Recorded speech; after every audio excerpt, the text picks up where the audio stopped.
Rajasthan forum अपने पिछले 10 साल से अपने उद्देश्य के लिए सक्रिय है और राजस्थान की कला और कलाकारों के प्रोत्साहन, उनके प्रचार प्रसार, उनके संरक्षण संवर्धन के लिए कार्य कर रहा है। और ये कार्य राजस्थान फोरम श्री सीमेंट के सहयोग से करता है। और क्योंकि काफ़ी लोग इसमें नए भी हैं तो मैं बताना चाहूँगा कि राजस्थान फोरम के चेयरमैन पद्म भूषण पंडित विष्णुमोहन भट्ट साहब हैं और 10 पद्मश्री से सम्मानित जो हैं हस्तियाँ वो उसके मेंबर हैं। और उसके अलावा 20 ऐसे मेंबर हैं जिनको कि कभी भी पद्मश्री दिया जा सकता है। ऐसे कुल 30 मेंबर्स से मिलकर ये राजस्थान फोरम बना है। और हम लोग कुछ ऐसी प्रमोशनल स्कीम्स करते हैं। हम लोगों ने एक श्री सीमेंट फेस्टिवल भी किया था, उसमें पूरे ऑल इंडिया से कलाकार बुलाए थे। और अब हर महीने हमारी एक श्रृंखला चलती है डेजर्ट सोल्स। उसमें ऐसे लोगों को बुलाते हैं जो कि जिन्होंने कि राजस्थान नहीं छोड़ा है और राजस्थान में रहकर, जयपुर में रहकर ही बड़ा अच्छा काम कर रहे हैं।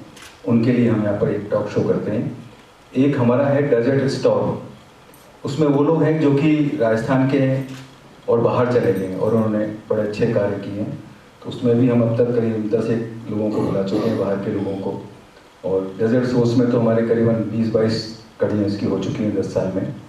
इसके अलावा एक चतुरंग सीरीज़ भी हमारी चलती है जिसमें कि हम युवा कलाकारों को प्रोत्साहन करने के लिए या जो थोड़े से आर्थिक रूप से थोड़े कमज़ोर हैं उनकी ऑनलाइन सीरीज़ होती है। वो ऑनलाइन आकर वो अपनी कला का प्रदर्शन करता है और हम उन्हें कुछ आर्थिक सहयोग देते हैं।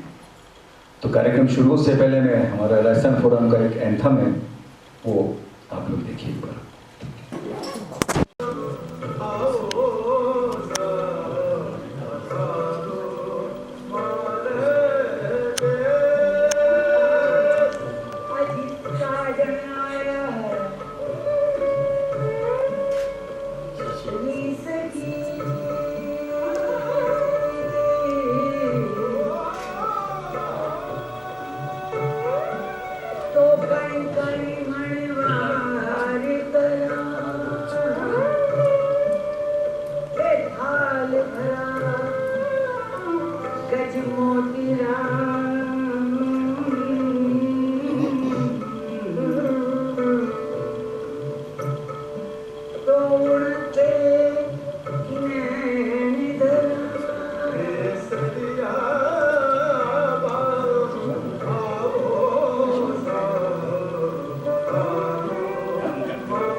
तो ये है राजस्थान फोरम। और हम जो भी डेजर्ट सोल्स डेजर्ट स्टॉर्म श्रृंखला करते हैं उसके लिए खूबसूरत वेन्यू हमें आईटीसी राजपूताना उपलब्ध कराता है और बड़ी गर्मजोशी से मेहमान नवाजी सभी अतिथियों की करता है। हमारे बीच में मौजूद हैं आईटीसी के जनरल मैनेजर श्री ऋषि भट्टू साहब। उनसे कहूँगा कि आए और 2 शब्द जरूर बोलें। Thank you so much. आप सबका वेलकम है यहाँ पे। और इन्होंने तो काफ़ी क्या बोलते हैं वो पुल बांध दिए तारीफ़ों के, बट ऐसा कुछ नहीं है। हम लोग आईटीसी हमेशा ही कल्चर, आर्ट, कम्युनिटी, सोसाइटी को काफ़ी प्रोत्साहन देता है, बढ़ावा देता है। और हम चाहते हैं कि काफ़ी सारा ऐसा टैलेंट जो छुपा हुआ है वो बाहर निकल के आए और अल्टीमेटली ये हम सबको ही बेनिफिट करता है। So thank you all for coming today, enjoy the show. और आज हम जिनको सुनने के लिए, जिनकी कला यात्रा को जानने के लिए यहाँ इकट्ठे हुए हैं वो हैं पंडित हरिदत्त कल्ला। हरिदत्त कल्ला एक ऐसा नाम है जिसमें कि सारी कलाएं समाहित हैं, चाहे संगीत हो या नृत्य हो या चित्रकला हो। और एक बहुत ही खूबसूरत अंदाज में इन्होंने कला को आत्मसात किया है। एक आत्मीयता की तरह, अपनी संतान की तरह कल्ला साहब ने कला संस्कृति को पाला है, पोसा है और अपने अनुभव से उसको पल्लवित भी किया है। आप 10 साल तक जवाहर कला केंद्र में म्यूजिक डांस के डायरेक्टर भी रहे हैं, रिसोर्स पर्सन भी रहे हैं।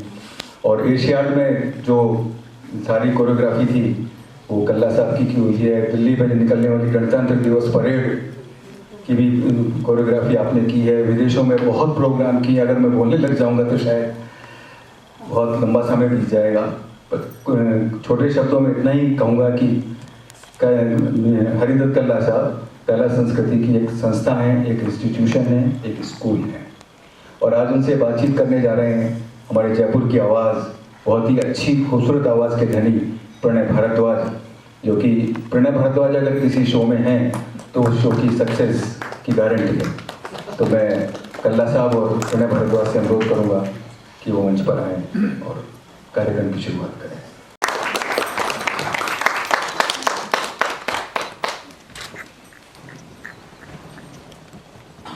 सबसे पहले तो राजस्थान फोरम का बहुत बहुत धन्यवाद कि एक समय जो लगा यहाँ तक आने में वो राजस्थान फोरम ने एक ख्वाहिश पूरी की है। और दूसरा धन्यवाद मैं मेरे मार्गदर्शक और हमेशा मेरे एक स्वस्थ आलोचक सर्वेश भट्ट भाई साहब को देना चाहूँगा, जिन्होंने आज मुझे ये जिम्मेदारी दी है।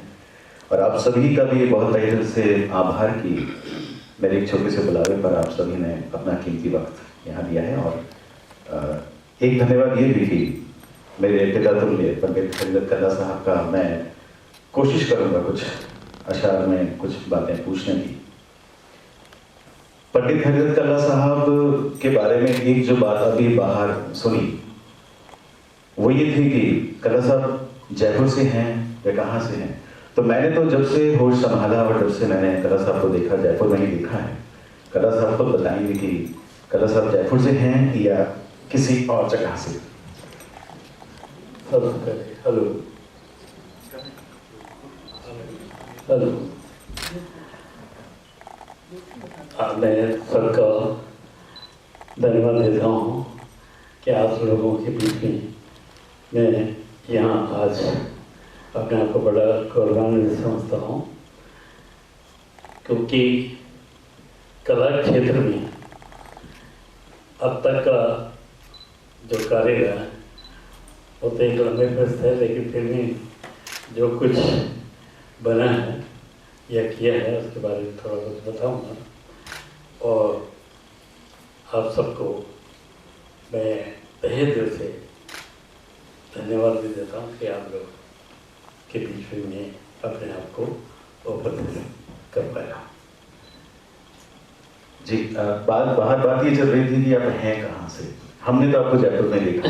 जी, एक्चुअली हम लोग जोधपुर को बिलोंग करते हैं। मेरा परिवार जोधपुर को बिलोंग करता है और हम जोधपुर में ही छोटे से बड़े हुए हैं और वहाँ हमारे परिवार की काफ़ी समीप में बीता। और उसके बाद में हम बीकानेर में रहे, क्यों बीकानेर में मेरे फादर अधिकारी थे और मेरे अंकल वगैरह जितने भी रिलेटिव थे वो डूंगर कॉलेज में अध्ययन करते थे। तो उस समय एक जॉइंट फैमिली हुआ करते थे, तो इस बीच में हमें भी बीकानेर रहने का मौका मिला और मैं मिडिल क्लास तक साउथ पब्लिक स्कूल में अध्ययन करता रहा। उसके बाद में मैं वापस जोधपुर आ गया और जोधपुर में SMK कॉलेज में आगे मेरा अध्ययन चलता रहा। जी, आपने हम दो क्षेत्र में आपको जानते हैं। सबसे पहला क्षेत्र तो वो है जिसके बारे में सभी अनभिज्ञ नहीं है उस बात से कि आप कुशल नृत्य संरचनाकार रहे हैं। कथक आपने पंडित लक्ष्मी नारायण पवार से सीखा और उसके अलावा एक क्षेत्र ऐसा है जो है चित्रकला का, जैसा सर्वेश भाई साहब ने भी बताया, जो बहुत कम लोगों के सामने आया है चित्रकला। तो पहले ही चित्रकला आपके जीवन में आई या नृत्य आपके जीवन में आया? मैं अभी बता चुका था कि वो पहले सामूहिक रूप में सब परिवार भी एक साथ रहते थे और मेरा ननियाल में आना जाना ज़्यादा रहा। तो मैं बता दूँ कि मेरे ननियाल में मेरे जो नाना थे वो बहुत बड़े चित्रकार थे, बहुत बड़े एस्ट्रोलॉजर थे और बहुत अच्छे सितार के आर्टिस्ट थे। जब उनका मैंने काम देखा तो मैं उनकी तरफ इंस्पायर हुआ और वो उनका तो ये ऐसा था कि जो उनका कमरा था उस कमरे में पूरी कृष्ण लीला के ही चित्र बने हुए रहते थे। मैं उनसे इतना प्रभावित था कि मैं उन्हीं के कमरे में उनके साथ रहता, वो किस प्रकार से लाइनिंग करते हैं कैसे मैं सब देखता था, ऑब्जर्व करता था। फिर लेकिन नाना का आशीर्वाद मुझे रहा, उनको लगा कि ये इंटरेस्टेड है तो इसलिए तो मुझे बताया कि देखो कि अगर चित्रकला अगर सीखनी है तो इसके लिए पहला काम तुम्हारा ये रहेगा कि डू ऑलवेज प्रैक्टिस रेपिटेशन, जो लाइनिंग है उसका अभ्यास करो। तो वो जैसे करते तो मैं अभ्यास का लाइनिंग का नहीं, उनको देख के करने की कोशिश करता था। तो चित्रकला से तो मेरा संबंध वहाँ से जुड़ा और संगीत का भी संस्कार वहाँ से मुझे मिला, क्योंकि मेरे मामा भी बहुत अच्छे फ्लूट बजाते थे और नाना का भी संगीत से संबंध था। और मेरी जो मम्मी थी वो उसी परिवार में बड़ी हुई, तो वो भी संगीत में, राजस्थानी लोकगीतों में, पारंपरिक लोकगीतों में बड़ी सिद्धांत थी, बहुत अच्छा गाती थी। और उनकी एक भुआ और थी रुक्मणी देवी, जो वो बहुत अच्छे क्लासिकल भी गाती थी और बहुत अच्छे पारंपरिक भजन और निर्गुणवादी भजन की बहुत अच्छी कलाकार थी। उन बीच में हमारी मम्मी भी बड़ी हुई, तो हमारी मदर के जहन में भी संगीत का प्रभाव था।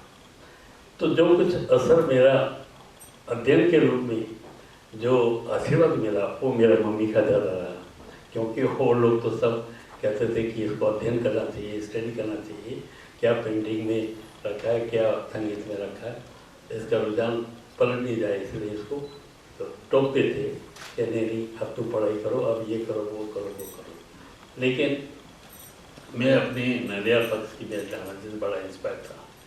तो चित्रकला तो मेरे ध्यान में उनकी तरफ मुखातिब में रहा और मैंने मन में धारण कर लिया था कि मुझे चित्रकार बनना ही है। तो ऐसा हुआ कि करता रहा। फिर मेरे बनाए हुए चित्रों को कुछ मेरे नाना का की तरफ से प्रोत्साहित मिला, कुछ और लोगों को मिला, तो एकदम ये अच्छा करने लगा। तब मैं हायर क्लासेस में जब आया, उसके बाद में मैंने ये तय किया, उस ज़माने में 10th क्लास 9th क्लास के बाद में ऑप्शनल सब्जेक्ट में लेना पड़ता था। तब मैंने चित्रकला का सब्जेक्ट चेंज किया। लेकिन जयपुर में था, मेरे फादर उद्यान सचिव थे, यहाँ रामदास गार्डन में हमारा मकान था और काफ़ी 20-22 साल का पीरियड निकाला हमने। लेकिन उस समय चित्रकला के कलाकार तो बड़े अच्छे थे, लेकिन कोई ऐसा इंस्टीट्यूशन नहीं था कि जिसके माध्यम से हम चित्रकला सीखें। तब मुझे मालूम पड़ा कि हाँ, राम गोपाल विजयवर्गीय पद्मश्री थे और वो चित्रकला के महान कलाकार थे और उनकी जो कृतियों को मैं जब देखता था तो मुझे बड़ा अच्छा लगा, क्योंकि उनका गोलचा सिनेमा के पास में उनका रेसिडेंस था। तो उनके पास भी एक सुमेंद्र शर्मा, मेरे जो आज तक मेरे मित्र रहे, वो वहाँ पे अध्ययन करते थे। उन्होंने मेरे को उनसे मिलवाया। तब चांदपुर बाजार भी कला संस्थान के नाम से एक 2 क्लासेस का एक रूम बना हुआ था। वहाँ पे वो अध्ययन करवाते थे चित्रकला का, राम गोपाल विजयवर्गीय।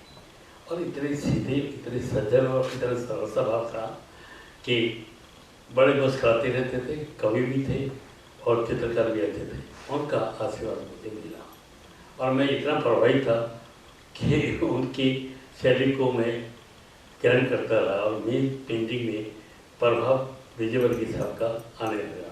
उसके बाद राजस्थान स्कूल ऑफ आर्ट्स में आपने डिप्लोमा किया है और फिर हायर अगर ड्राइंग के एजुकेशन देखें तो रॉयल ड्राइंग सोसाइटी लंदन से भी आपने सर्टिफिकेट कोर्स किया है। MA फाइन आर्ट्स में आप कर चुके हैं। उस समय हायर एजुकेशन में ड्राइंग पेंटिंग का सब्जेक्ट इतना था नहीं, बाद में हुआ। अजमेर में बोर्ड में कभी पहले नहीं हुआ। तो उस समय RDS लंदन का एग्जामिनेशन जो है ये प्राइवेट हुआ करता था, क्योंकि ब्रिटिश गवर्नमेंट के टाइम से वो चला आ रहा था। तो मेरे अंकल थे, उन्होंने कहा कि चलो तुम डिप्लोमा कर रहे हैं तो ये RDS लंदन का करो। सुमेंद्र ने कहा कि ये अच्छा डिप्लोमा करो। तो हम उस डिप्लोमा को करने के लिए मुझे बॉम्बे जाना पड़ा। और बॉम्बे में जाके उस समय आर के स्टूडियो में बहुत पॉपुलर एक आर्ट डायरेक्टर थे जिनका नाम M.R. असरेकर था। M.R. असरेकर ड्राइंग फ्रॉम एनाटॉमी बड़े मास्टर हैं और जो भी इसकी अपना के पास में ही उनका स्कूल था, वहाँ पे हम गए। मैं साल भर तक उनके पास में ड्राइंग फ्रॉम एनाटॉमी सीखा। फिर आगे की एजुकेशन लेने के लिए वापस जयपुर आना पड़ा और जयपुर आने के बाद में फिर पेंटिंग का सिलसिला चलता रहा और ड्राइंग पेंटिंग में कुछ क्वालिफिकेशन बढ़ा रही। फिर मैंने अजमेर यूनिवर्सिटी से वह इधर से ड्राइंग एंड पेंटिंग में MA किया और फिर मेरे को सरकारी नौकरी मेरे को मिल गई। और वो भी सरकारी नौकरी कैसे मिली वो मैं बताता हूँ आपको कि उस समय रविंद्र पे आर्ट गैलरी दी थी और फिर एल्बर्ट हॉल में एग्जीबिशन लगा करती थी। मेरी फर्स्ट एग्जीबिशन एल्बर्ट हॉल में लगी थी। राम गोपाल विजयवर्गीय साहब थे उस समय मुझे फर्स्ट प्राइज भी मिला। और उस पेंटिंग को बालकनी कौल जो फाइनेंस मिनिस्टर थे उनकी विशेष जॉइंट डायरेक्टर वुमेन थी फीमेल एजुकेशन में, उन्होंने देखा और उन्होंने मुझे प्रेफर किया। उन्होंने कहा कि ड्राइंग सब्जेक्ट कई स्कूलों में है नहीं, तो ड्राइंग सब्जेक्ट को ओपन करवाना है तो उसके लिए एक एक्सपर्ट या कोई अच्छा कलाकार या अच्छा चित्रकार चाहिए। तो उन्होंने रेवा चौधरी से बात की और कहा बोले कि एक आर्टिस्ट को मैंने देखा है, आप उसको बुलाओ और ड्राइंग पेंटिंग में ये बोर्ड से ओपन सब्जेक्ट इंक्लूड करवाओ जी। तब वो इंक्लूड हो गया। मैं कला शिक्षा के रूप में, चित्रकार के रूप में Manipal senior higher secondary school में अपॉइंटेड हो गया और महारानी में वहाँ हो गया। लेकिन वहाँ आने के बाद में क्योंकि मेरे जहन में मेरे अंकल का प्रभावी था, मैं उनसे भी बड़ा इंस्पायर था। मेरे अंकल थे SP कला साहब जो फिल्म डायरेक्टर रहे। उन्होंने अपने टाइम में आस्तिक, सुबह की मंदिर और कई फिल्में उन्होंने बनाई। उसमें वेस्टर्न फिल्में नहीं हुआ करती थी, रिलीजियस फिल्में हुआ करती थी। तो सॉरी, तो उससे मैं प्रभावित था। तो मैंने कहा कि मुझे फिल्म लाइन में कोशिश करनी चाहिए। एक मौका मिला, मैं बॉम्बे गया और मैंने मेरे SP कला साहब में रखा थे, उनकी मिसेज कुसुम कल्ला आज भी हैं। वो भरतनाट्यम की बहुत बड़ी डांसर थी, ट्राउनकोर सिस्टर के ग्रुप में काम करती थी। तो जब मैंने उनसे कहा बोले कि मेरे को डांस सीखना है तो उन्होंने कहा कि ऐसे सीखा, मैं सीखाऊंगी। तो हालांकि मैं वापस ज़्यादा नहीं रहा, 4-6 महीने उनके पास ही रहा। उन्होंने मुझे भरतनाट्यम शुरू करवाया, उसमें अलारिपु शुरू करवाया। अलारिपु को डांस किया, कुछ मुद्रा है, कुछ भाव है, कुछ सीखे, लेकिन मैं बहुत अंदर से खुश हो गया कि मेरे को कुछ मिला। फिर मैं वापस जयपुर आ गया। जयपुर आने के बाद में जो कुछ आंटी से मैंने सीखा उसको याद करके, उसको अपने दिमाग में समझो के एक शिव पूजा नृत्य का मैंने अपने आप ही सेट कंपोज कर दिया। उसको भी भाई मेरे को ये करना है। पारी के अंदर कॉलेज हुआ करता था, यहाँ अभी भी है, तो डिग्री कॉलेज हो गया जी। तो पारी के अंदर कॉलेज के अंदर फंक्शन था, गोल्डन जुबली थी, उससे मेरे को बुलाया डांस के लिए। मैंने वहाँ डांस परफॉर्मेंस किया। जब डांस परफॉर्मेंस किया अच्छा लगा, लोगों को अच्छा लगा होगा, मुझे भी पुरस्कार मिला था। वहाँ पे लक्ष्मीनारायण जी गुरु जी, जो गिरधारी महाराज हैं, उनके पिता से लक्ष्मीनारायण जी गुरु जी वहाँ बैठे हुए थे। उन्होंने आपके यहाँ से भी मेरे को कहा, बेटे तुम्हें टैलेंट है डांस का, कुछ सीखोगे? क्योंकि उस समय मुझे फुटवर्क में केवल ताते थी तो आता था, इसके अलावा कुछ नहीं आता था। और उसी में घूम लेता था स्टेज पे, ये किया वो किया वो किया। तो मुझे तो चाहिए था अच्छा गुरु, तो मैं उनके पास गया। उन्होंने मुझे अपना शिष्य बनाया, मुझे डंडा बांधा, उन्होंने मुझे अपना शिष्य बनाया और उनसे मैं तालीम लेता रहा। ये तो यात्रा थी आपकी कथक सीखने की पंडित लक्ष्मीनारायण प्रमाणी से, ये कितने साल चली? ये करीबन 61 से मैंने शुरू किया था जी। और करीबन 98 तक से पहले जी तक मैं उनसे सीखता ही रहा। तो पेंटिंग आप करते थे, नृत्य में ऐसा क्या खास था जिसकी वजह से आप वहाँ नृत्य कर आकर्षित हुए? दरअसल क्या है कि क्लासिकल डांस हो या लोक नृत्य हो, उसमें जो एक लय और गति का जो प्रभाव होता है वो सबको मोहित करता है, अपनी ओर खींचता है। और दूसरी बात है कि अंग संचालन के साथ में जो मुद्राओं का प्रयोग होता है उसका भी ज्ञान मिलता है उसमें। और क्लासिकल में तो लय तरीका, यानी लय की कितनी तरह की लयकारी होती है वो सीखने को मिला। और कई मात्राओं के, जब 16 मात्रा अलग होती है, 11 मात्रा अलग होती है, 8 मात्रा अलग होती है, 9 मात्रा अलग होती है, उसके तारों का भी ज्ञान हुआ। उससे क्या हुआ कि मैं सीखने के, मैं परफॉर्मेंस रहा तो 97 तक मैं था। जी। तो उस समय मैं सीखा, वो केवल वो लय ताल के हिसाब से मुझे कथक डांस को सीखना मुझे बहुत अच्छा लगा और मुझे बरौनी वाला किसी भी रिदम को सुनते हैं तो गर्दन तो हिलती है, हाथ भी हिलते हैं, लेकिन उससे लय को, उसके ताल को समझना करना, ये तो एक सीखने से मिलता है और अच्छे गुरु का आशीर्वाद होता है। यही सोच के और गुरु जी ने भी हमको निस्वार्थ भावना से सिखाया। और मैं बहुत मम्मी और पापा से चुपके से सीखने के लिए जाता था और मेरा अध्ययन भी चल रहा था। कहीं पर मम्मी पापा से आप छुपके सीखने जाते थे, सपोर्ट किसका रहा? शुरुआत आपने मम्मी का जिक्र किया, मम्मी का सपोर्ट रहा, मम्मी पापा का तो नहीं रहा। पापा का सपोर्ट क्यों नहीं रहा? क्या विरोध था? नहीं, विरोध नहीं था। पापा हमारे घर से लोग थे ना, तो वो जुलूस इसके बायोलॉजी की और जुलूस करके बड़े एक्सपर्ट थे। तो वो चाहते थे कि ये आगे स्टडी ऐसा करें, क्योंकि म्यूजिक और डांस में उस समय इतना इसका प्रभाव नहीं था। मैं बताता हूँ आपकी, मेरे दादाजी हैं, मुझे तो जो मालूम पड़ता था तो मैं वो भाषा तो मैं बोलूँगा नहीं। मेरे ख्याल से उस समय एक ये भी चीज थी कि डांस अगर सीखना है तो वो फीमेल ही सीखेगी और मेल तो डांस कैसे सीखेगा? तो बोले कि ये भांडों का काम छोड़ो। मैंने कहा कि ये बड़ी बात है। लेकिन जी मन में तो वो जिज्ञासा थी कि मुझे तो इसमें काम कर रहे हैं।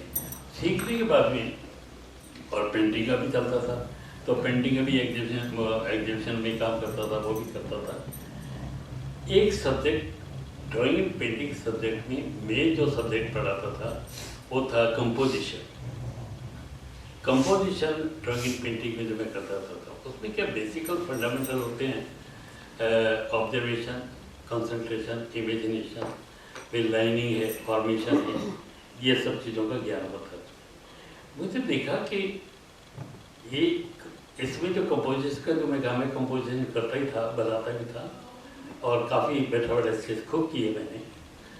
तो डांस के अंदर इस कंपोजिशन को मैं यूज़ करने लगा, मतलब इस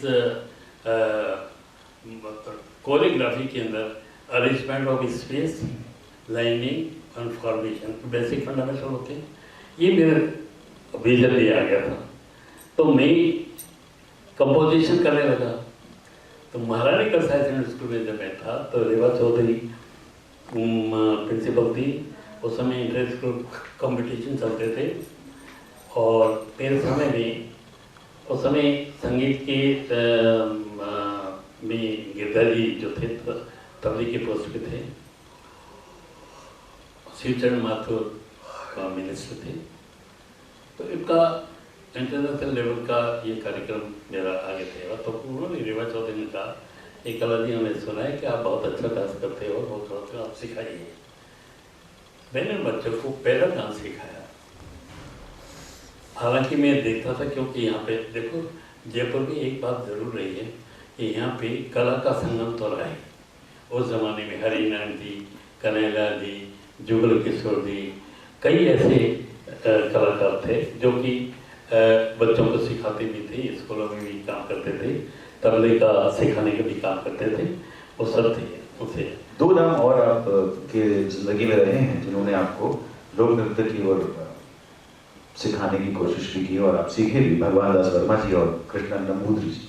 हाँ, वो भी बता दो। हाँ जी, उस समय भी जो सिखाता था उसी बीच भी यहाँ पे प्रताप सिंह चौधरी का आर्ट एंड कल्चर के बोर्ड डायरेक्टर रह चुके। उन्होंने एक amateur artist association society open किया था। जी। उसमें वो क्या करते थे कि वर्कशॉप करवाते थे। उस वर्कशॉप के अंदर जयपुर की मैक्सिमम लड़कियाँ, मैक्सिमम लड़के पार्टिसिपेट करते थे और तबले की क्लासेस, सितार की क्लासेस, गायन की क्लासेस, कथक की डांस की क्लासेस, आपको तो मालूम ही होगा, और फोक डांसेस की क्लासेस। तो ये सब अलग अलग क्लासेस चलती थी। और महाराजा सीनियर हायर सेकेंडरी स्कूल में सबसे बड़ा स्कूल यही था और समर वेकेशन के अंदर यहाँ जगह मिल जाती थी। तो यहाँ पे जयपुर के अच्छे अच्छे जो कलाकार थे उनको हिदायत खान साहब, बुलंद खान साहब, इकराम खान साहब और मतलब अच्छे अच्छे कलाकार, शशि मोहन जी भी, चंद्रकला जी, हाँ जी, इन सब लोग महाराजा स्कूल में शशि मोहन जी संगीत के वो इंस्ट्रूमेंट के बोल रहे लेक्चरर रहे और महाराजा स्कूल के अंदर। तो यहाँ पे अलग अलग क्लासेस को सिखाने के लिए अपॉइंटमेंट करते थे। तो उन्होंने कथक में तो गिरधारी जी को रखते थे, फोक डांसेस में क्या मिस्टर कला करेंगे। तो उस समय फोक डांस में जो मेरे पास ग्रुप आते थे, बच्चे आते थे, उनको मैंने जी भर के फोक डांस सिखाया और मैंने ये कोशिश की कि पारंपरिक लोक नृत्य जो है उसके श्रृंखला से उनको जोड़े। क्योंकि राजस्थानी लोक नृत्य में दो चीज़ें, एक पारंपरिक लोक नृत्य है, एक व्यावसायिक लोक नृत्य है। व्यावसायिक लोक नृत्य कमर्शियल उसमें जैसे भवाई डांस है, तेरहतारी डांस है और जो बीच में जैसे गुलाबा का डांस है वगैरह, ये सब कमर्शियल है। तो जिसमें चमत्कार है वो व्यवसाय कराते हैं और जिसमें परंपरा है जो वो समाज से जुड़ी हुई होती है, हमारे फेस्टिवल से जुड़ी होती है, समाज से जुड़ी होती है। तो उसमें लय और ताल और श्रद्धा का भाव होता है और एक लोक नृत्य में एक मस्ती का भाव होता है। यानी किसी भी रिजर्व पे गाँव में देखो, कहीं भी देखते, हम देखते थे रामदास गार्डन में 30 के मेले पे जो गांव के लोग आते थे और वो अलगोली के साथ में जो अपने मस्त होकर जो डांस करते थे, वो जो स्थिति है मस्ती का, दैट इज कॉल्ड फोक। मैं उसको फोक मानता हूँ। फोक का मतलब ये नहीं कि हम किसी भी गीत के ऊपर जब आज जो कुछ कर रहे हैं वो सिखाएं लेकिन एक वो स्वतंत्र अभिव्यक्ति है, लोक नृत्य स्वतंत्र अभिव्यक्ति है। स्वतंत्र अभिव्यक्ति में जो भाव जो बस्ती का है, आनंद जो है वही है, तो वो उसमें आना चाहिए। तो उसको देखते हुए मैंने प्रयोग किया और बच्चों को मैंने सिखाने की कोशिश की। कल आपके जो तमाम प्रयोग थे, आपका जो लंबा एक अनुभव था, उस अनुभव को हमने जब आप जवाहर कला केंद्र में रहे तो कितने ही कोरियोग्राफीज में देखा है, कितने ही नृत्य निर्देशन में देखा है, और इसके अलावा भी जितने भी इंस्टीट्यूट्स में आपने नृत्य निर्देशन किया है, तो वो कोरियोग्राफी अलग से दिखाई दिया करती थी। आज वो भले ही नृत्य निर्देशन नहीं रहा, लेकिन आपकी निर्देशन में वो चीज़ रही है, वो डिज़ाइनिंग रही है। कहीं ना कहीं पेंटिंग की डिज़ाइन वो उस नृत्य में झलकती थी साफ साफ। तो वो जो एक अनुभव था जवाहर कला केंद्र का, जहाँ आपने 10 साल का एक लंबा वक्फा बनाया, उसका कुछ अनुभव बताया। दरअसल ये राजस्थानी लोक नृत्य से मैं इसलिए जुड़ गया क्योंकि मुझे इसमें जुड़ाव हो गया मेरा, तो ये चलता रहा। इसके कारण मैंने राज्य स्तर पर, नेशनल स्तर पर कई कार्यक्रम किए और लड़कों को मैंने कितने ही लोक डांसेस कॉम्पिटिशन भेजे जिनमें बच्चों को अच्छा पुरस्कार मिला। तो एक जगह बन गई थी मेरी। और फिर 98 तक ड्राइंग पेंटिंग डिपार्टमेंट में 98 में मैं रिटायर हुआ। तब विजय वर्मा साहब यहाँ थे और अमन मास्टर साहब थे यहाँ जवाहर कला केंद्र में, जो संगीत के बहुत बड़े ज्ञाता थे। वो जवाहर कला केंद्र में सिखाते भी थे। उन्होंने पूरे इसको आर्ट डांस एंड म्यूजिक को संभाल रखा था। उनके तो उन्होंने कहा कि मिस्टर कला फ्री हो गए हैं, अब मिस्टर कला की सेवाएं लेते हैं अपन, क्योंकि वर्कशॉप लगते थे वहाँ पे, हर समर वेकेशन में डांस की क्लासेस लगती थी। तो जब मैं यहाँ गया तो उसमें अरविंद मायाराम थे। अरविंद मायाराम से मिले हम ऑफिस में, तो उन्होंने कहा मिस्टर कला यहाँ आप क्लासेज वगैरह लेंगे, फोक डांस की क्लासेज लेंगे, बच्चों को सिखाइए। कुछ नहीं कि हम ऐसा कुछ करना चाहते हैं कि इस लोक कला को और हम आगे कैसे बढ़ाएंगे, ऐसा कुछ दिमाग में प्लानिंग है क्या आपके? तो ऑटोमेटिकली मेरे को एक दिमाग में मैंने कहा भैया क्या कहें। तो मेरे जहन में एक बात थी, मैंने उनसे कहा सर से, मैंने कहा राजस्थानी लोक नृत्य नहीं, राजस्थानी लोकगीत भी हैं और यहाँ हाड़ौती क्षेत्र की तो कितनी मतलब कितने वेरिएशन है राजस्थानी। तो इनको सबको जोड़ने के लिए तो यहाँ के ऑथेंटिक कलाकारों से जुड़ना पड़ेगा और उन्हीं को ग्रुप को तलाश करके लाना पड़ेगा। जैसे कन्हैया शैली है, यहाँ के मीना कम्युनिटी की है और किशनगढ़ की है, तो मतलब जो भी है। तो बोले कि ठीक। और मैंने कहा कि एक काम तो हो सकता है कि जितनी भी लोक कला, इंटरनेशनल लेवल की जितनी भी लोक कलाएँ हैं, डांस है, इंस्ट्रूमेंटल है, वोकल है, उनको सब एक मंच पे कैसे लेके आए। तो इसका अगर हो सकता है तो आपका सहयोग से, तो उनके दिमाग में आया, बोले कि नहीं यार ये बात सही करेंगे, अपन इस पर काम करेंगे। तो उन्होंने जितने भी cultural centre, western cultural centre इधर के साउथ की वगैरह सबसे कांटेक्ट किया और वहाँ से टाइप किया वहाँ के कलाकारों से और वहाँ के अधिकारियों से। उन्होंने कहा कि आपके जो ऑथेंटिक जो ग्रुप हैं वो हमारे जवाहर कला केंद्र में हुई थी। जब से जवाहर कला केंद्र में एक साथ फर्स्ट तो लोक रंग के नाम से पहला प्रोजेक्ट था मेरा, जिसमें विभिन्न देशों के, यानी उस समय मेरे टाइम में करीबन 80 जगह के लोक कलाकार हैं, जिसमें साउथ, मणिपुर, आसाम सब थे। उनके ऑथेंटिक जो डांसेज जब स्टेज पे आए और जनता को देखने को मिला तो उनको अच्छा लगा। और फिर तो जिस दिन से चालू हुआ और 10 दिन तक तो फिर चलता ही रहा और उसके बाद में इतना फैल गया कि आज लोकरंग के नाम से अंतर्राष्ट्रीय स्तर पर इसको पहचान मिल गई। वो लोग हम आज भी उसका आनंद लेते हैं और कला साहब का अभी भी इतनी जीवटता है कि अभी भी लोकरंग में आपका निर्देशन जारी है, अभी भी कला साहब नहीं जाएंगे।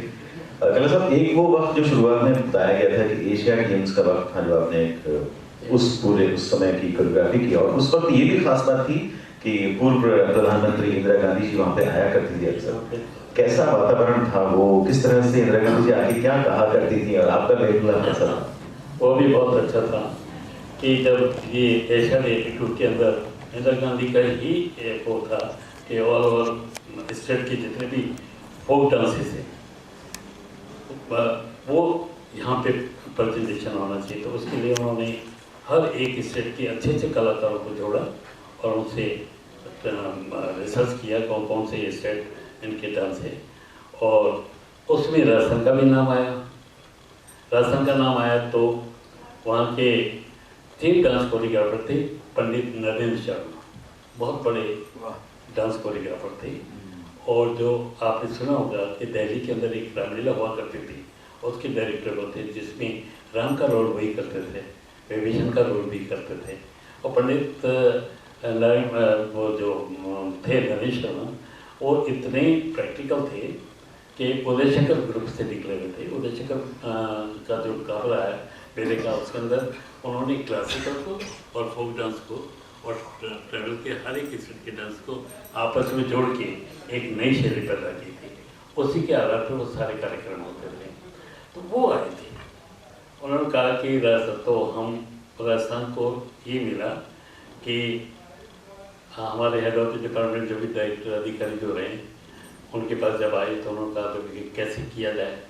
तो उन्होंने ये कहा कि 50-50 लड़कियों के ग्रुप तैयार करें और जितने भी फोक आर्टिस्ट हैं और जो कोरियोग्राफर हैं उनको कॉन्टेक्ट करते हैं, उनको देते हैं 50-50 का ग्रुप दे देते हैं, वो कोरियोग्राफ करेंगे और जिससे बेस्ट होगा वो उनका सिलेक्शन हो जाएगा। उससे पहले मीटिंग की, नरेंद्र शर्मा जी ने जब मीटिंग की तो हम दिल्ली गए।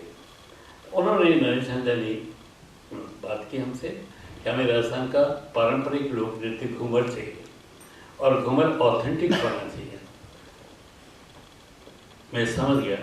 तो उन्होंने उसी से भी कहा, ऐसे बैठ के बात कर रहे थे तो उन्होंने कहा कि आप राजस्थानी के फोक डांस के बारे में कुछ बताइए और कुछ करके बता सकते हैं आप। मैंने जरूर।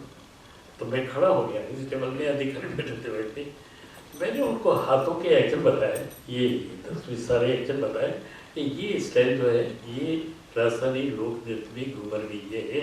और इसका मतलब ये है कि उस राजस्थान में ये प्रथा रही है कि कोई भी महिला अपने पति का या अपने ससुराल का कोई बयान करते समय नाम नहीं लेती थी, इसलिए वो जो आभूषण पहने हुए उन्हीं को संबोधित करके और करते थे। तो जेठ भी बताते, चूड़ा भी बताते, ये भी बताते, इसको करके बनाए। तो वो बड़े बड़े अच्छा ये बात है, तो ये चीज़ तो चाहिए। तो मैंने कहा क्योंकि मैं राजस्थान को बिलोंग करता हूँ, मैंने देखा है, फिर वो मेरे दिमाग में आ गया। अब ऑथेंटिसिटी को देखते 50 का सबका ग्रुप तैयार किया, कई कलाकारों ने तैयार किया, जयपुर के भी कई कलाकारों ने 50-50 का ग्रुप तैयार किया और उदयपुर वालों ने भी किया, जोधपुर वालों ने भी किया, बीकानेर वालों ने भी किया। और वो सारे ग्रुप जब तैयार हो गए तो उनका Narendra Sharma chief dance choreographer वो थे, वो आए थे सिलेक्शन करने के लिए और सवाई मानसिंह स्टेट में इसकी परफॉर्मेंस देखी। तो वो सारी परफॉर्मेंस से वो पूरा देखते रहे और देखने के बाद में जब मेरे डांस कोरियोग्राफी को जब उन्होंने देखा तो उन्होंने आके मेरे को हाथ पकड़ दिया कि मैंने this is the pure traditional dance, वैसे कल आप ही करेंगे इसको। तो ये मेरी किस्मत अच्छी थी और मेरा अपना भाग्य था। तो मुझे इतने बड़े डांस कोरियोग्राफर का आशीर्वाद मिला और उन्होंने मेरे काम को पसंद किया। फिर मैं जुड़ गया, मेरे को अब इसमें जो कुछ करना है मुझे ही करना है। तो 50-50 लड़कियों के डांस हमने तैयार किए, उनकी ड्रेस कॉस्ट्यूम वगैरह बहुत जो भी ऑथेंटिक जो ड्रेस थी उनकी वही सिलवाई। और उनमें से काफ़ी बच्चियाँ जयपुर में हैं अपने जो 50 लड़कियों के ग्रुप में थी। तो वो सिलेक्शन होने के बाद में तो फिर एशिया में चले गए हम और एशिया में 3 महीने रहे। 3 महीने में तो भाई और ऐसे तो लंबी चौड़ी काफ़ी कहानियाँ हैं, लेकिन एक बात कहता हूँ मैं कि जो अखिल भारत का जो एक नक्शा है लोक संस्कृति का, वो जो हम लोग जब अरेना में नीचे अरेना में वो ग्रुप आते थे और हम लोग डायरेक्शन के लिए ऊपर खड़े रहते थे, माइक रहता था हमारे पास कि ये राजस्थान जा रहा है, ये हरियाणा जा रहा है, ये आंध्र प्रदेश जा रहा है, ये साउथ का ज़्यादा ही है।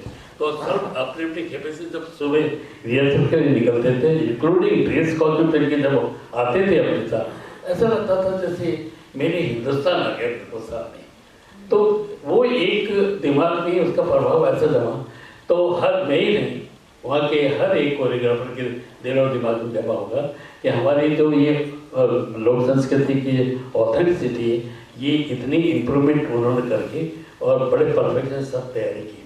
कल ऐसे माहौल के अंदर हम रहे और एशिया में नियर अबाउट 500 लड़कियाँ थी। उसमें से कुछ लड़कियाँ तो रुक गई, बाकी की 250 लड़कियों का परफॉर्मेंस मैंने वहाँ प्रेजेंट किया। और वो लड़कियों का ड्रेस कॉस्ट्यूम पहने हुए ही वहाँ से निकले और यहाँ मॉर्निंग में सवाई मानसिंह स्टेडियम में उतरे बच्चे और यहाँ क्लोजिंग फंक्शन में फिर उन्होंने किया बच्चों ने। तो ये बच्चों के लिए और मेरे लिए एक बहुत अच्छी अनुभव की बात थी।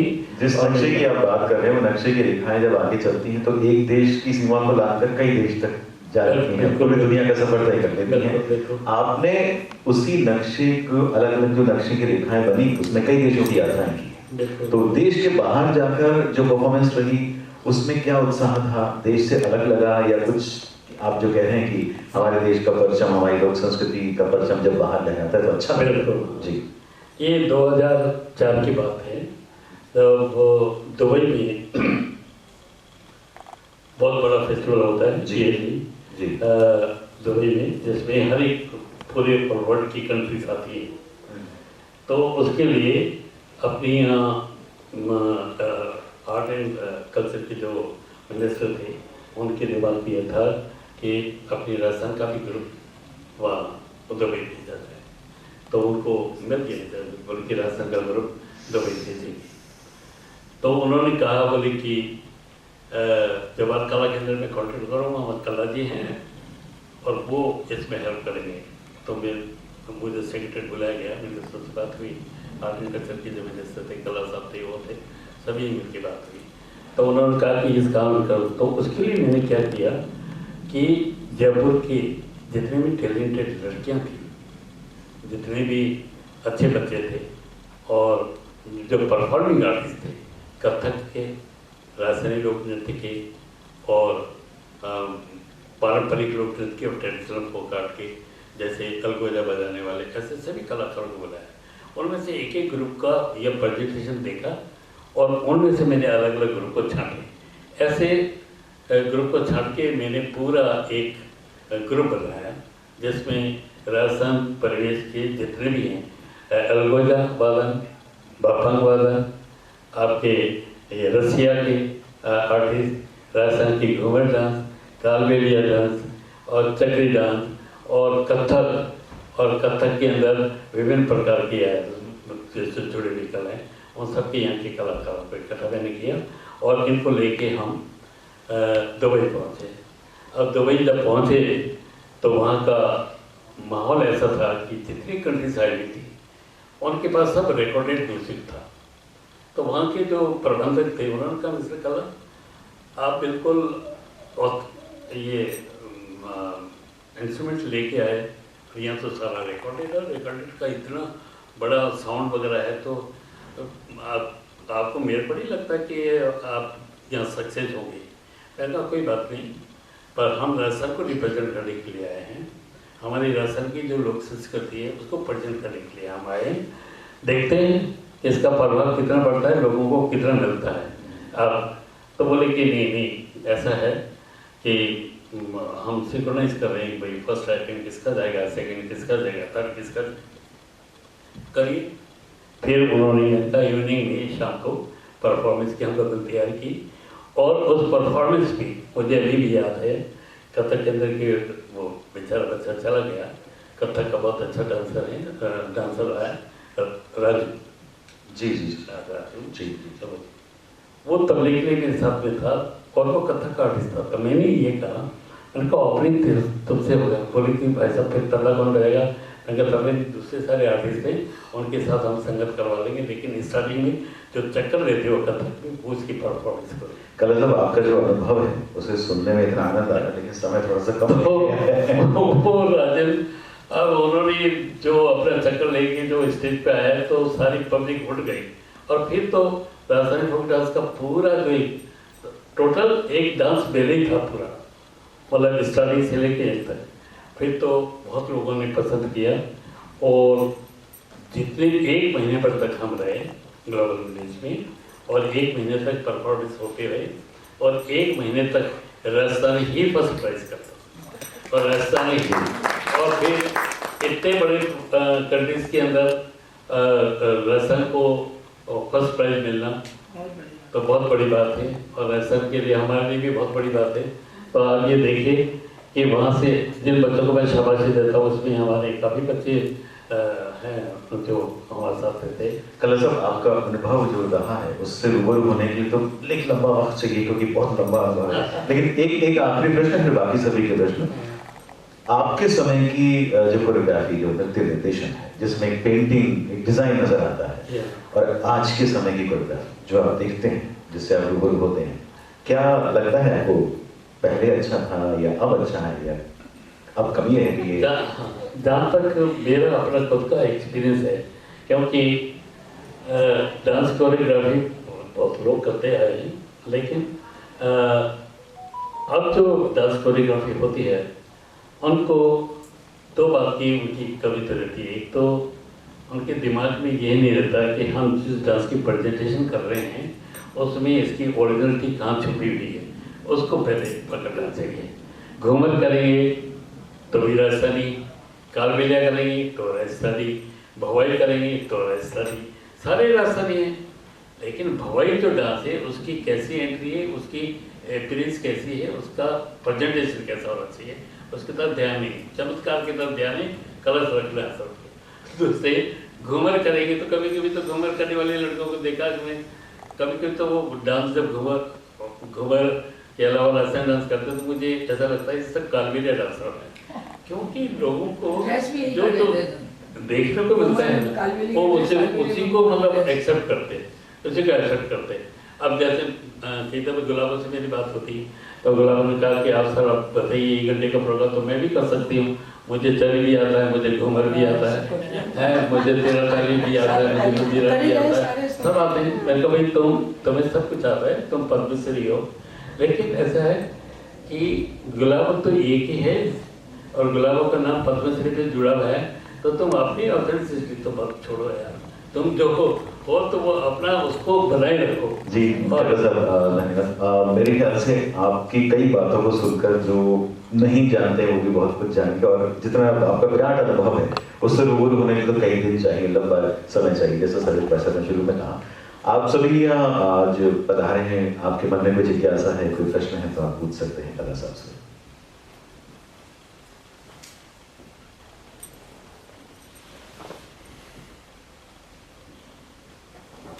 जो भी आप पूछना चाहेंगे सर, क्या परिवर्तन हो सकता है आपको महसूस? फोक डांस, लेकिन हमारे जमाने में जो गुरु लोग हमें सिखाते थे एक भाषा होती थी, जैसे आमद का मतलब होता है आगमन। एक नृत्यकार मंच पर कैसे आए तो उसके अंग संचालन में चूरण बुरण जो हाव भाव है उसका वो होना चाहिए कि नहीं होना चाहिए। अब जैसे मैं अब हम गुरु जी सिखाते थे कि नृत्य का अनाउंसमेंट होते हुए आ रही और वो आमद आ रहा, उसके आने का तरीका थे ता ता थे थे थे ता थे ता थे थे ता ता थे थे थे ता थे ता थे ता थे थे थे थे थे ता थे ता थे थे थे थे थे ता थे ता थे थे थे थे थे धीरा कर थे तथे तथे तथे तथे थे ता थे ता थे तथे कतथे कतथे कतथे ता कतथे कतथे थे ता ये आमद है। तो इसमें जब तक जो एपीयरेंस हो जाता है तो ऑडियंस के सामने एक विकल्प करके हाँ ये है नृत्य। उसमें काफी गुरु लोग ऐसे ही करते थे, पर आज तक क्या होता है आमद का चलन भी बहुत छोटा रूप कर दिया, नहीं छोटा रूप नहीं कर दिया। दरअसल क्या है पहले कथक के बोलों को बोल बाल को ही सिखाते थे, आजकल तबले को घुसेड़ दिया, जी हाँ। तबले को इतना मिला दिया जिसके अब एक आमद आ रहा है। मेरे गुरुजी कहते थे, मेरे गुरुजी से कहा, गुरुजी मेरे को ये सिखाओ, जो ये नई आमद है वो सिखाओ। तो बोले कौन से सिखाओ?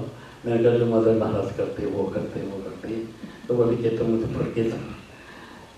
तो ये आपका ये मेरे ख्याल से कलर साहब, ये एक ऐसा प्रश्न है जिसकी मतलब मन में एक है कि ये चीज ऐसी क्यों नहीं जो पहले प्योर थी। और कोई प्रश्न पूछना चाहेंगे?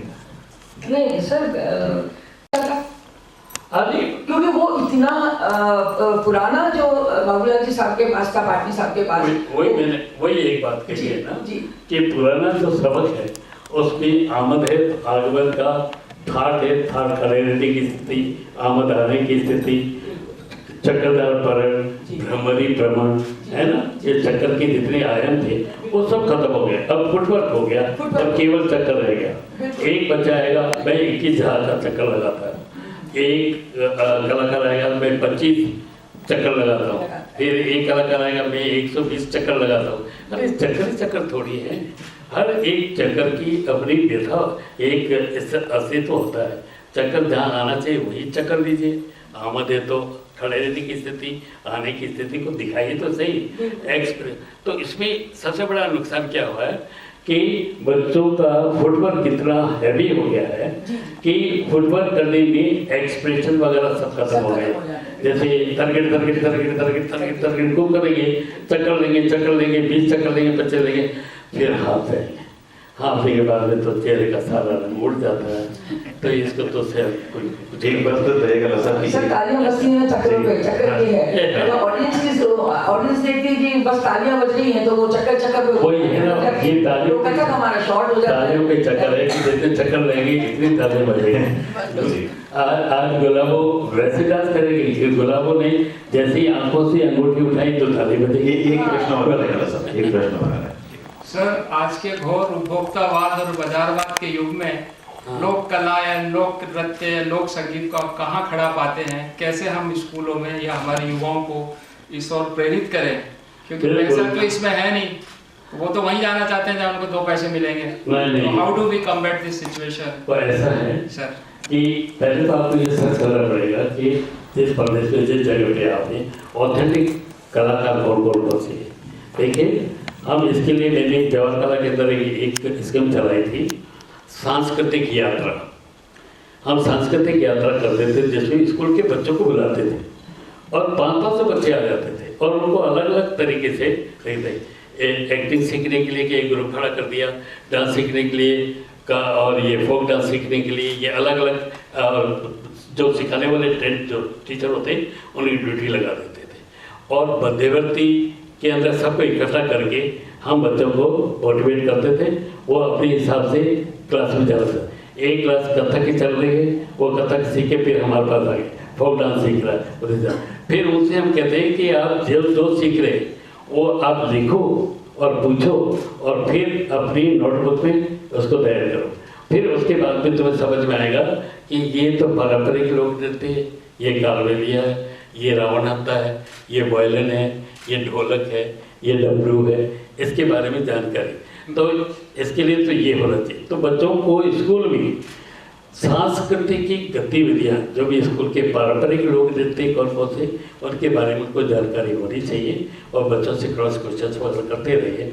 आजकल तो बच्चे बड़े ट्रेंड हैं, उनको अगर एक बात कर रहे हैं तो उसी में अभी जवाहर कला के अंदर जो लोक नृत्य चल रहा है तो हमने क्या किया है कि ऑडियंस के बीच में ही हम 3 प्रश्न भेज देते 4 प्रश्न कि अभी जो डांस करके गए हैं उसका अनाउंसमेंट भी आपने सुना?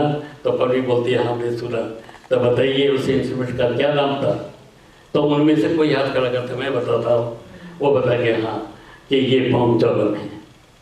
मेरे ख्याल से ये जो परिपाटी है ये आज की जो युवा पीढ़ी है या जो बच्चे हैं उनके सीखने के लिए बहुत फायदेमंद हो सकती है। तो कला साहब का जो मार्गदर्शन अभी भी लोकल में चल रहा है वो वास्तव में काबिल तारीफ है। वक्त कभी है कला साहब, मैं अब माइक्रोफोन सर्वेश भट्ट साहब को हैंड ओवर करना चाहूँगा।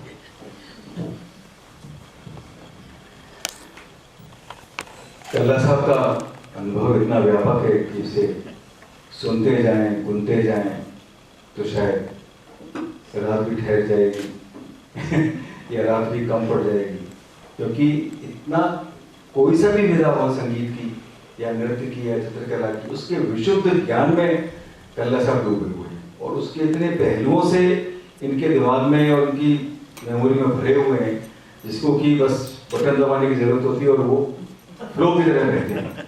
क्योंकि कल्ला साहब इतनी विद्रूपताएं देख रहे हैं आज के जमाने की, तो उससे भी इनका मन व्यथित भी है, तो इसलिए इनकी ये कोशिश रहती है कि अच्छी से अच्छी बात कह दी जाए। लेकिन हमारे यहाँ पर कुछ समय की सीमा रहती है, क्योंकि आगे भी बुकिंग रहती है और वो हम लोगों को 1 घंटे के लिए ये समय मिलता है, उसी में हमको सब कुछ निपटाना पड़ता है, तो उसे नहीं चाहते हुए भी इसे कंक्लूड करना पड़ेगा।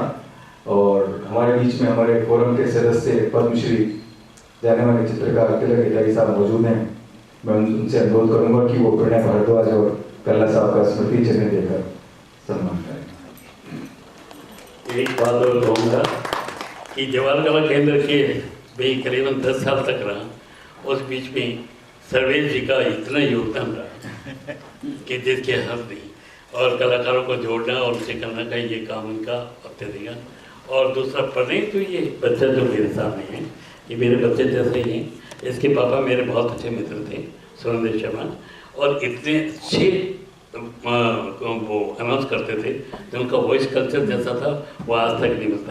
उसका थोड़ा अंश इनके गले में है, तो मैं इनको आशीर्वाद देता हूँ कि ये अपनी जो कि इस वॉइस कल्चर को और भी ज़्यादा डेवलप करें और भी अच्छा बोले। क्या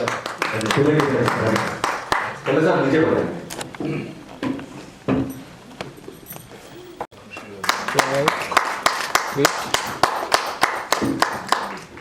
प्रणय भारद्वाज।